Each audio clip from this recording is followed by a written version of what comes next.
Don't you want to know the second most important thing to pay attention to when purchasing your home in 2025?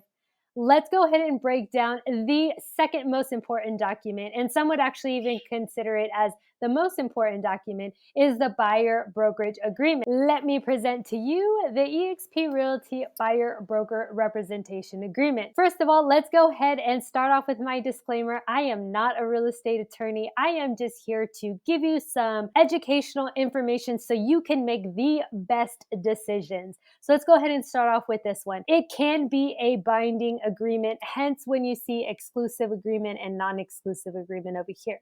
But a lot of basic information to do with in the front page. But stick with me because you're going to want to hear the last thing that's on the 14th line of this contract, because it is going to be the most important part of this contract for you as a buyer. So hang in there with me.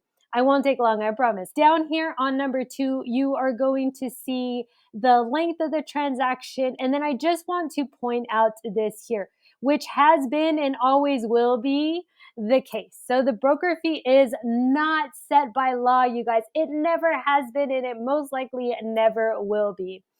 And it is fully negotiable. If you want to pay $500, then you can tell your real estate agent, I am only going to pay $500 for your services. I personally wouldn't recommend it because, well, you pay for what you get. Well, in this situation, you are going to get just that. That's all I'm going to say about that part. This portion right below is just going to explain what that agreement was in writing. If it's a 0.5%, 1, 2, 3, 5, or 10% of the gross purchase price of the property, or if it's an exact amount, in our example of $500, it would go there, or if you're maybe going to do some combination of the two. Let's move right along to page 2 and 3 of the BBA. So everything you see here on this left side is going to be very informational. It's going to break down and give you some definitions and some disclosures and remind you of some equal housing opportunity rights that you have, and just to be careful about wire transfers.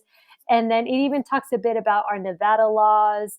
But the most important thing, if you read here, is going to be line 14 or section 14, line 12 of page 3.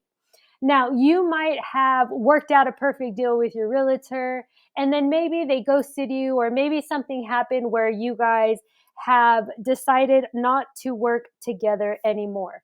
Now, if that was the case, or if you just feel like they're no longer suitable for the position, you can fire him or her as your representing realtor. And this clause lets you do so. So let's go ahead and read it together. Cancellation. Either party may cancel. You may cancel this agreement effective upon delivery of written notice, you want to write it down, to the other party unless buyer is under contract to purchase the property. That is the only time you cannot, is if your realtor has done all that work, got you into contract. Now that is not the time to try to cancel this agreement. But anytime listed or anytime up to that point, you can 100% do so by basically signing a paper and just saying that you no longer want to work with this realtor, blah, blah, blah, sign it, date it, and then send it. So this is where all the signatures go. So for my buyers out there, I know that there's been a lot of chatter about, oh, don't sign anything. You're going to get locked in. You're going to get locked in. But refer to the final page and usually the last section of the BBA. Excuse me. In our cases, page 3, section 14, line 12 will give you that cancellation clause. So you can cancel this agreement and fire your realtor if you feel like they're not doing a good job or whatever the case may be. And you guys can part ways, and you could go on about finding another realtor or doing it by yourself or whatever it is that you want to do. Drop a comment below and let me know if this is helpful. And if you are considering purchasing in 2025, do not go on without watching one of these 2 videos. So one of them gives you a breakdown of all the other costs to include outside of your mortgage to make sure that you are not buying too much home. And it ends with a numerical breakdown on how to do that. And the other one just kind of goes straight into the calculations. So if you don't really want to listen to all that, jump into that video up there. If you want all the information and need to know all the things, check out this video right here.